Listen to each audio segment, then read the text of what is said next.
Right, time now for Join Us Interactive, and Ms. G is back. Hello, Ms. G. Hello, Israel. So I'm back again to have a conversation with you. Join us on our Facebook page and Twitter pages, Joy News on TV. Now, it's been 6 months since President Akufo-Addo was sworn into office, and man, it's been an exciting period so far, from Delta forces storming in a court in Kumasi to nurses picketing at the Ministry of Health. And let's not forget about the bags found in the ministerial offices. Man, the NPP administration is really showing Ghanaians a lot of changes, just maybe not the ones we originally expected. Anyway, today we ask you to assess the president's achievements so far. It's been pretty slow, but it's kind of steady. We're hoping that things is going to get better because I believe they're putting measures in place and it's going to work. Okay, 6 months in office is to me, I haven't seen anything yet, and we're still hoping. He's the president of the country, so we're praying that things will work out actually well. He promised to reduce tariffs, and tariffs are still standing, and things are just going up and down. And we are praying and we are hoping that he will work things out well. Yeah, I think for the first 6 months, he's doing well because I think right now the country is a bit stabilized now, and I think we should give him more time because he really has a lot to do. Oh, well, I think the president has done well. We should give him more time for him to accomplish all his mission, because as we are speaking now, they've started the planting for food and jobs, which I can really testify for it. So I think we should give him more time.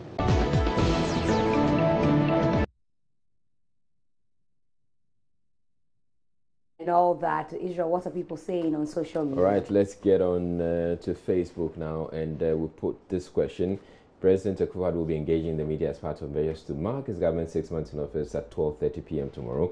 What question or questions would you like the media to ask or put before His Excellency Nana Akufo-Addo? Remember to use the hashtag AskNana. All right, so let's see some of the questions you have posted. Todia says, ask Nana, while in opposition, your party promised Ghanaians they will not borrow money for development of Ghana because you refer the then government as incompetent. That's why they were borrowing for development. Now, 6 months after being elected, your party is borrowing like no one's business. Please, is that the new criteria for competence? And Frank Navasco says, how does our president intend to reduce crime in the country? Ghana is becoming another Nigeria in West Africa with everyday killings, guns everywhere in the country. Our borders are not safe anymore. Kofi Daza says, my concern is the prosecution of the alleged corrupt house officials in the incompetent and corrupt former President Mahama's government. King David Debredu says, you guys are seriously asking questions wholesale.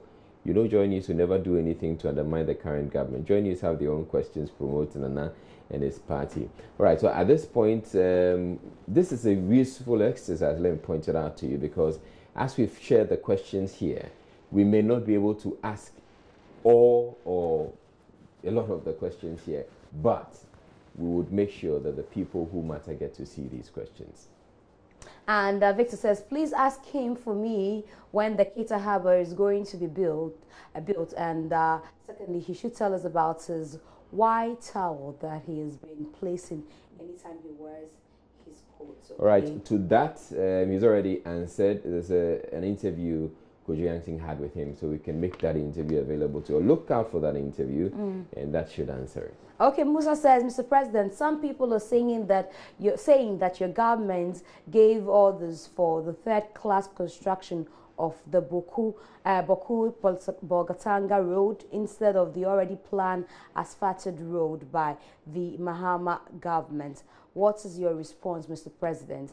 And Elvis Ofosuini says, my question is, what criteria does he use when selecting ministers for their various ministerial positions? Some are incompetent. And Enoch Lot said, I voted for His Excellency Nana Akufo-Addo and the NPP because of their efforts and preparedness to fight corruption. But this is the instance. But in this instance, the bunch of thieves and criminals who looted the country's coffers to satisfy their parochial gains are still walking free without being prosecuted. You again promise of an independent prosecutor, but 6 months in government, yet no positive action, and that's from Enoch Lord. So a lot of concerns already being raised, and I can't wait to see what the media would ask the president. So speaking of bags and secret recordings, former National Youth Authority boss and MP for Kumbungu, Ras Mubarak, has admitted that he also placed a tracking device in his official vehicle. Now, he says, just like Yusuf Husseini, he didn't inform his successor. Ras Mubarak explained that the device had been placed there for security reasons. He says he directed that it be removed when he left office, but that order wasn't carried out. So we are asking you, do you think he was justified in having a tracking device placed in his official car? Okay, I listened to what he said. He said he did that personally for his own protection. But when he was leaving office, he mistakenly forgot to pick the stuff up. So I don't know how the BNI or whoever is in charge of this are going to pick it up. But I think he did it for his own protection. He did it for his own protection. So when he has come out to say that this is the reason why he has done that, I think he has a reason. No. Why? I don't know whether he intentionally did it, but maybe, I don't know. But he could have, even if you put something there, you should remember. The moment the government is changed, you need to clarify everything that you do in your office, the car, that you have to give it to your opponent. But to put security tracking inside your car and your house, I think it's not fair. You cannot justify like that. The law must take a course and deal with him. But that there's something there.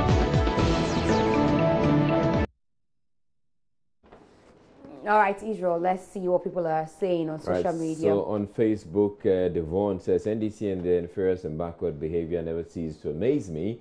I haven't known a human institution that has the ability to stoop so low. All hell would have broken loose if NPP had done this. The NDC would have banged on about it for 10 years. This would have been a God-sent rotting propaganda material for them. And let's move on. Doi Shang says, if he claims he ordered the device be disabled, then how come nobody knew about it? Why then was it not disabled? I think the opposition government is sniffing around for evidence of corruption to take the incumbent government on. That's bad. It's against the law to budge into someone's privacy. Anyway, this should tell the incumbent government that every Ghanaian is on the alert on corruption issues and they must do well to stay clean.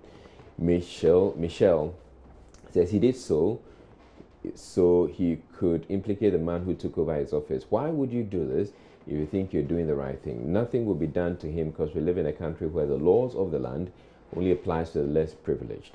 An ordinary Ghanaian would have been jailed by now, but this man is walking free even without being interrogated by the national security. And Bayo Jumara said, when the state institutions fail to discharge their duties, these are some of the things that the public should expect. What Ras Mubarak did is fall in institutional leadership and their standards. He should apologize to the good people of Ghana. His decision was uncalled for, and I condemn it as such. Now, you know that Ghana has 10 regions, countless languages, and a large number of interesting proverbs. To be honest, there is nothing I enjoy more than listening to a speech with some well-placed proverbs. So, as a special treat, here's my colleague Manasseh Azuri Awoni, who attended the commissioning of the secondary school's library, where his former headmaster dropped some priceless proverbs. Let's listen.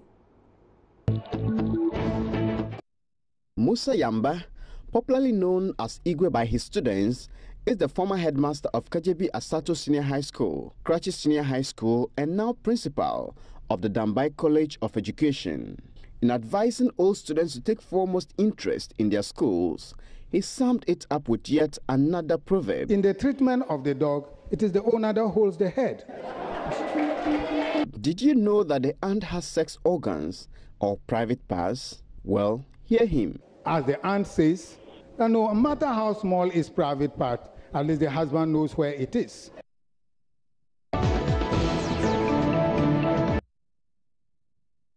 Okay, Israel, this reminds me of my own headmaster one of them, he says, the bigger the hospital, the bigger the mortuary. But let's hear what you've been saying on the streets. Say Penibo was be no outcome for back home. Meaning, that's how I believe, or that's how I perceive it to be, that when you are being slapped twice, one is intense than the other. Yeah, that's how I understand it. Yeah, just a basic. It may have deeper revelation or something, but then that's how I understand it. Yeah, you can help me out. There is an aspect that is rebuke, and there's an aspect that is, harmful. There's an aspect that is harmful to you, and there's an aspect that really helps you. So what come for Bako, and then the other one is, but mine is, say, open it area and then you ask. What do I say? That means that as you grow, your needs also grow. To open it area and so I call it area and so and so. But open it and so so as you grow, you realize that the responsibility increases because your need increases. That is just a proverb I just heard from someone. All right, Israel, once again, let's see what people are saying. Desmond Oakley says, even the wildest and the strongest animal protects its eyes from the flies. Meaning, if you're strong and independent, crampoa, you need to humble yourself because a little thing can destroy you. And Anaman says, if a child knows how to wash their hands properly, he parties with the elderly. I personally think this is a health promoting one because if seriousness is attached to that, many people wash their hands with soap and running water to prevent cholera, typhoid, and other diseases just to party with the elderly ones because more meats are given to our fathers. Okay, try the next one. Let's see. Okay. Kajano. Eh? Pause. Jongan. No, it must be. It's from why in the upper West. I don't speak that language. But he says, if a blind invites you for stoning battle, be sure that he's stepping on the stone. Okay, and Namwata says, if it doesn't happen to you, sleep. My favorite proverb, pardon me, I can't write tree. And toa da. That's it. That's it. Okay, so that will be it for Join Us Interactive. All right, thank you very much, Ms. G, for bringing us Join Interactive and earlier Join Entertainment. That's it.